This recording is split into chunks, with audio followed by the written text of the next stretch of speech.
only on Channels Television.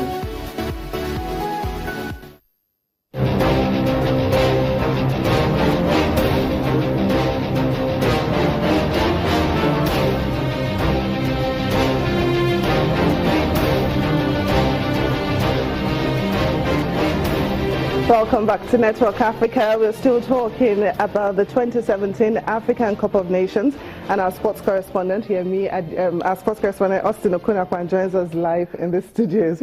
You're welcome to the program, Austin. It's good to be here to talk about it. So what are Togo's chances of succeeding at the African Cup of Nations? Well, it's tough because, you know, it's football. Anything can happen. But come on, when you look at Togo, good qualification campaign. They competed in Group A, finished second. But at the Cup of Nations proper, look, this is African football. There's just some countries that when you look at them, if they do anything out of the ordinary, then you call it surprise, or they stunned us. But playing in Group C alongside defending champions Côte d'Ivoire, they have the Congo DR and Morocco. Do you want to put Togo in all of this? Look at Togo and what are their names? Emmanuel Adebayo, who else? The coach is new, Claude Leroy, but he knows African football. Can they pull an upset out of Group C? No. For my years of covering the AFCON, no. It's going to be very difficult for Togo. Who can let go of that group? DR Congo, Morocco. If Togo pulls it, then that's a stunner. Well, now, Togo's football coach says the team is not going to the tournament to win, but they're going there to learn. Now, that reminds me of someone here in Nigeria who said we're not going to the Olympics to win. That's right. We are just going there to participate. Yeah. Is it right for sports officials to talk like this? What Claude Leroy is trying to do is just mind games. He's just trying to say, take your mind, take your eyes off us, and then we'll pull a surprise. Let's set the record straight again. Sports officials in Nigeria didn't say we're going to Cameroon not to win. They're just saying that because of the funding issue, things just came up. It's wrong. You don't go into a competition. Yes, the game is fair play, but everyone that prepares for a competition is preparing to win. Even if you know you don't have the chance to win, if you win, it'll become a talking point. So yes, Claude Leroy is just trying to tell us, I know we're not favorites. I know you don't expect us to win. So we'll just come here and learn. But when they go out there, if you are not careful, they will beat you. So let's talk about Nigeria's Super Eagles. Now, the team did not qualify for the tournament in 2015 and 2017. Now, despite winning the cup in 2013, the last time that it participated. So what do you think is responsible for this? Poor management. Where there's no vision, the people perish, and of course the foundation will be destroyed. There's nothing you can do. It's disappointing. We won it in 2013, and then we went to sleep. We ignored a lot of things that sustain success. You know, sometimes when you achieve success without so much work, you're just like, let me just go to bed. Meanwhile, you don't know sustaining it is difficult. So you're saying we won the trophy in 2013 without so much work? Yeah, we did some work, but the expectation wasn't up here, you know. I mean, Coach Stephen Keshi came up with a master stroke, picked some home base players, about 7 or 8 of them, and a lot of people didn't know them, and we didn't expect anything. We were coming out of not qualifying in 2012, so the expectation was low. But then we went there and we did it, and then the next 2 editions were not qualifying. It tells you a lot. So leadership needs to be on point now. We're trying to pick the Super Eagles back again, have a good qualification campaign for the World Cup. But isn't it just a shame that with the crop of players we have, Nigeria will not feature at the AFCON this year? So how can we prevent that from happening in 2019? I wish I was part of the players in the Super Eagles. How can we prevent it? We need to be on point with management. We need to have committed footballers. We keep crying that funding is an issue. Togo is going to the Cup of Nations, you know, countries that don't have the sort of money we have, they're going. So it means we're not managing our resources properly. We need to pay attention to talent discovery and development.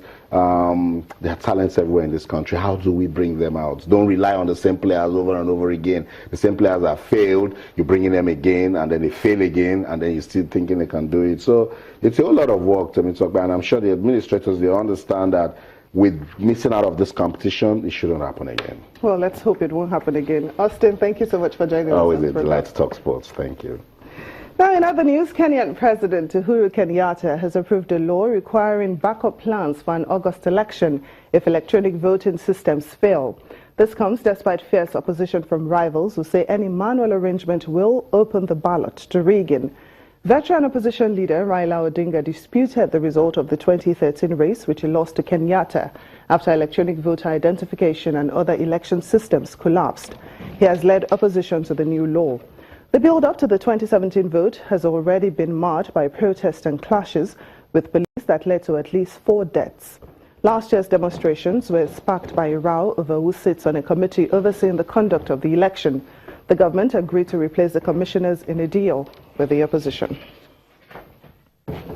The Italian government has announced that it is sending its ambassador back to Libya, making it the first Western diplomatic mission to reopen in the divided country.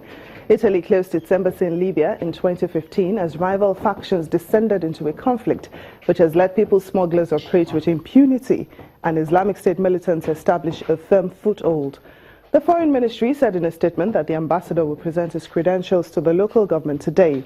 More than 500,000 migrants have arrived on Italy's southern shores in the past 3 years, many packed into boats by traffickers based in Libya. Italy, which once counted Libya as a colony, has set up a military hospital near the western city of Misrata and leads the European Union's Mediterranean mission, which began training the Libyan Coast Guard in October. In southern Africa, Zimbabwe has been hit by an outbreak of army worms which has destroyed maize crops in a country suffering from a food shortage because of drought. Reports say the government has sent pesticides to the Midlands and Matabeleland provinces in an effort to curb the outbreak.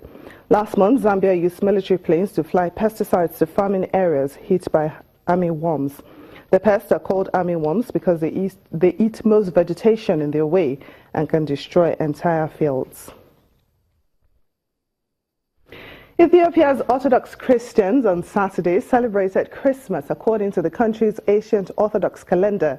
Christmas, known as Lidet in the country, is celebrated 13 days after the rest of the world enjoys the holiday. Take a look.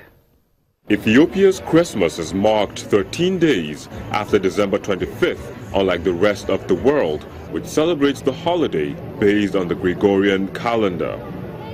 In the capital, Addis, shoppers were busy looking out for last-minute bargains and making purchases before going home to celebrate with loved ones. The festivities are traditionally marked by religious celebrations and prayer, where people come out dressed in traditional outfits before families go on to share Ethiopian food and celebrate with music and wine. But in recent years, Western culture and traditions have influenced the way Ethiopians celebrate Christmas, with malls and families decorating trees, putting up Christmas lights, and people spotting Santa hats as well as exchanging Christmas gifts. Some conservative Ethiopians are not happy with the changes and feel more should be done to promote the country's culture instead. I will be celebrating Christmas with my family in a strictly traditional way. For example, we will not have the Christmas tree, whether it is an artificial one or a natural tree. That is not our culture. We have our own culture, and it is a beautiful one. That makes me happy. Traders made brisk business this year selling gifts, clothes and commodities in stalls as families went out shopping and looking for the best bargains while enjoying the Christmas mood.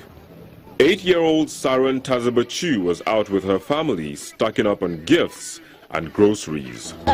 Christmas means a day when the Jesus is born.